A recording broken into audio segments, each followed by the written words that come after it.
Mon nom est Paul, je vis ici et je suis manager. J'ai environ 3 parties que je veux vous demander.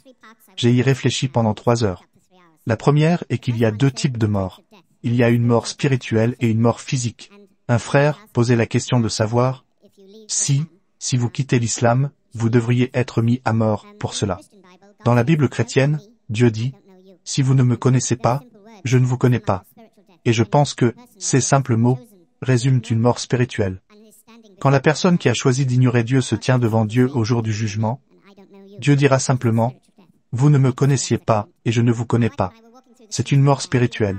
Je dis cela comme un commentaire. Ma femme et moi, nous marchions dans les rues de Dubaï et nous avons passé un CD et un livre sur l'islam. J'ai déménagé de Singapour. Je suis britannique, mais j'ai vécu à Singapour pendant 23 ans. J'ai côtoyé de nombreux musulmans, hindous et bouddhistes. Et je suis heureux de dire que j'ai appris plus sur mes semblables en étant loin de la Grande-Bretagne que je n'aurais jamais appris en Grande-Bretagne. Ce que vous faites ce soir est merveilleux et je vous souhaite tout le meilleur. Pourquoi cela s'est-il arrêté? Si l'islam tire beaucoup de choses de l'Ancien Testament, ce que je connais comme l'Ancien Testament. Abraham avait une femme appelée Sarah. Comment le savez-vous? Vous le savez parce que c'était enregistré. Seriez-vous d'accord donc dans le Nouveau Testament que les personnes qui ont écrit et enregistré ces choses disent-elles la vérité? Je vous pose une question à laquelle j'espère que vous répondrez dans une minute. Disent-elles la vérité? Ou est-ce inventé? Et par conséquent, pourquoi ne sommes-nous pas encore aujourd'hui en train de sacrifier des animaux à gauche et à droite pour expier nos péchés, car il y a un autre pardon? Le dernier point que je veux faire est que j'ai été absolument étonné. J'ai appris cela à Singapour, qu'il y avait des historiens au moment où Jésus aurait été observé, en train d'être crucifié, qui n'étaient pas chrétiens. Il n'y avait aucune référence à leur religion. Mais ils ont enregistré que cet homme Jésus a vécu. Oui, nous savons qu'il a vécu. Vous reconnaissez en tant que musulman qu'il a vécu. Mais il a été observé, en train d'être crucifié. Et c'est enregistré dans la Bible, par les mêmes personnes à qui je vous demande. Croyez-vous que Marc, Matthieu, Luc et Jean ont existé? Est-ce une histoire inventée? Parce que si toutes les autres choses ont été observées, Jésus a dit ceci, ou Jésus a dit cela dans les Écritures rouges de la Bible. Où est la ligne entre quelque chose qui s'est passé et quelque chose qui ne s'est pas passé? Je suis désolé, c'est une longue question. Je vais répondre à la question. Le frère a posé une très bonne question. Il a dit que dans mon discours, par exemple, j'ai mentionné qu'Abraham avait une autre femme du nom de Sarah, que la paix soit sur eux. Comment l'ai-je su? De la Bible. Donc, il me demande que beaucoup de choses, si l'islam a des similitudes avec l'Ancien Testament. Maintenant, quand nous passons au Nouveau Testament, comment je choisis? Pourquoi ne crois-je pas aux auteurs? Frères, toute chose, qu'elle fasse partie de l'Ancien Testament ou du Nouveau Testament, qu'elle fasse partie d'une écriture hindoue ou de toute autre écriture, en tant que musulman, je considère, pour autant que cela me concerne, je traiterai de l'autre point plus tard, pour autant que cela me concerne en tant que musulman, que ce Coran est mon Furqan. Furqan est le critère pour juger le bien du mal, et mon bien-aimé prophète, Muhammad paix et salut, a dit « Propagez même si vous connaissez un verset, et il n'y a pas de problème si vous citez les écritures des gens du livre. » Maintenant, en ce qui concerne les écritures des Juifs et des chrétiens, il y a 3 règles à suivre. Règle numéro 1, si cela correspond au Coran, nous n'avons aucune objection à accepter cette partie comme étant la parole de Dieu. Point numéro 1.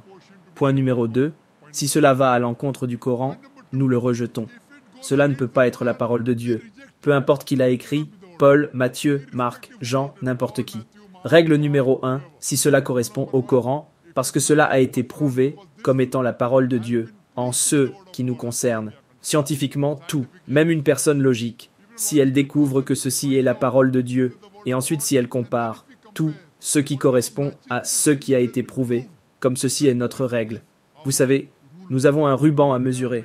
Une fois qu'il a été confirmé que c'est correct, alors nous utilisons cela comme notre Furqan, comme notre misant. Donc, ce qui est dans l'Ancien Testament, le Nouveau Testament, les écritures bouddhistes, les écritures hindoues, ce qui correspond au Coran, nous n'avons aucune objection à accepter cela comme la parole de Dieu. Ce qui est contraire au Coran et au Sahih Hadith, nous le rejetons. Cela ne peut pas être vrai. Maintenant, ce qui ne correspond pas au Coran, mais qui n'est pas non plus contradictoire, c'est optionnel. Comprenez-vous? Optionnel. Optionnel signifie peut-être vrai, peut-être faux.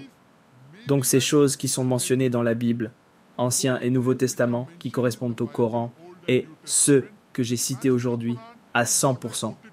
Nous n'avons aucune objection à accepter cette partie comme la parole de Dieu.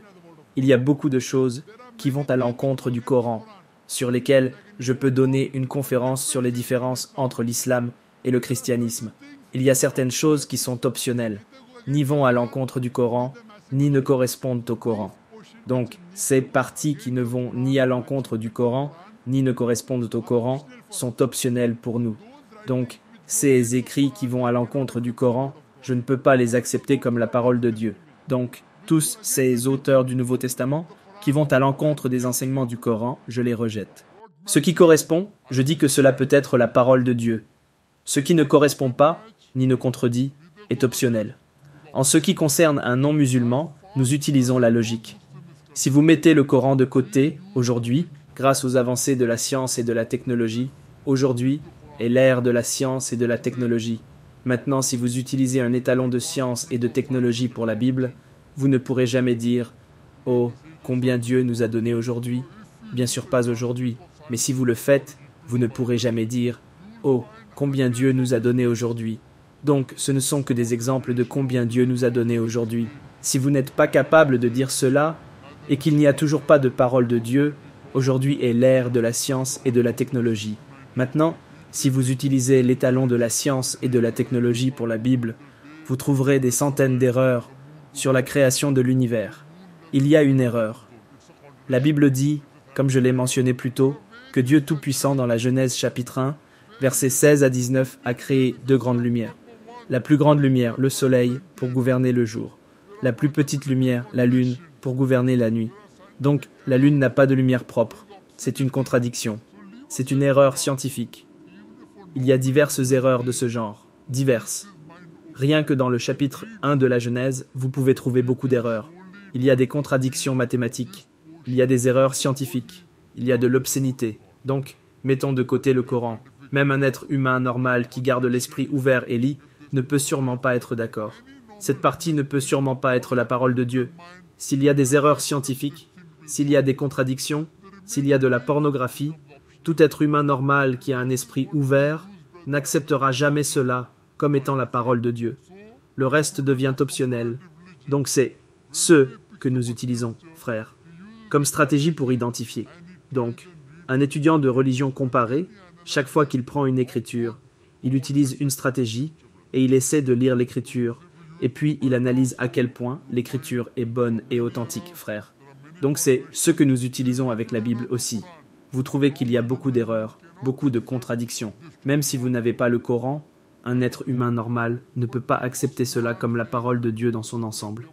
Mais parce que le Coran dit qu'une révélation a été donnée à Jésus, que la paix soit sur lui, ce que nous disons, c'est que la partie qui correspond au Coran, nous n'avons aucune objection à l'accepter comme la parole de Dieu. J'espère que cela répond à la question, frère. Cela répond en partie à la question. Le point que j'essayais d'aborder concernait le péché et le diable. Le point que j'ai soulevé était que, dans la littérature islamique que l'on m'a donnée, il y avait à peine de référence au péché, au pardon du péché, à la condamnation, au pardon du péché, que nous ressentirions tous si nous n'avions aucun moyen d'être pardonnés pour nos péchés. C'était une partie de la question. Donc, une question à la fois, ce sera mieux. Oui, comme vous l'avez dit, vous avez donné un court discours, j'essayais de couvrir autant que possible. Pas de problème, frère. La question est que la littérature qui vous a été donnée ne contenait pas de référence au péché. Je ne sais donc pas quelle littérature vous a été donnée. Mais si vous lisez le Coran parle aussi du péché. Il parle de l'enfer. Il parle de la punition. La littérature qui vous a été donnée traitait peut-être d'un sujet particulier. Comme dans le discours d'aujourd'hui, je n'ai jamais parlé de péché parce que le sujet était les similitudes entre l'islam et le christianisme. Mais j'ai donné d'autres discours qui parlent du péché. Donc la littérature qui vous a été donnée, frère, traitait peut-être d'un sujet spécialisé particulier. Elle ne traitait peut-être pas du péché. Mais dire que l'islam ne parle pas du péché est faux. Le Coran, comme la Bible, parle du péché. Mais la différence entre la Bible et le Coran, c'est que ce que l'Église enseigne à propos du péché originel, le Coran n'y croit pas. Ce que j'ai dit plus tôt, que je n'ai pas l'intention de répéter, c'est que nulle part dans la Bible il n'est question du péché originel. C'est un enseignement de l'Église. Le Coran ne parle donc pas du péché originel. Et comme la Bible le dit dans Ézéchiel chapitre 18, verset 20, que l'âme qui pêche mourra, le Père ne portera pas l'iniquité du Fils, ni le Fils ne portera l'iniquité du Père. La justice du juste sera sur lui, la méchanceté du méchant sera sur lui. De même, le Coran dit qu'aucun porteur de fardeau ne portera le fardeau d'un autre. Si vous commettez un péché, vous en serez responsable. Personne d'autre ne peut porter ce fardeau. Le Coran parle donc aussi des récompenses, parle de la punition, parle du péché, de diverses choses. Dans mon discours, bien que je n'ai pas mentionné le péché, mais indirectement, j'ai aussi mentionné le péché. Si vous consommez de l'alcool, c'est un péché. Si vous mangez du porc, c'est un péché. Si vous commettez l'adultère, c'est un péché. Mais je parlais dans l'aspect positif. Ne consommez pas d'alcool, ne mangez pas de porc, ne commettez pas d'adultère. Donc même, le Coran parle du péché. J'espère que cela répond à la question, frère.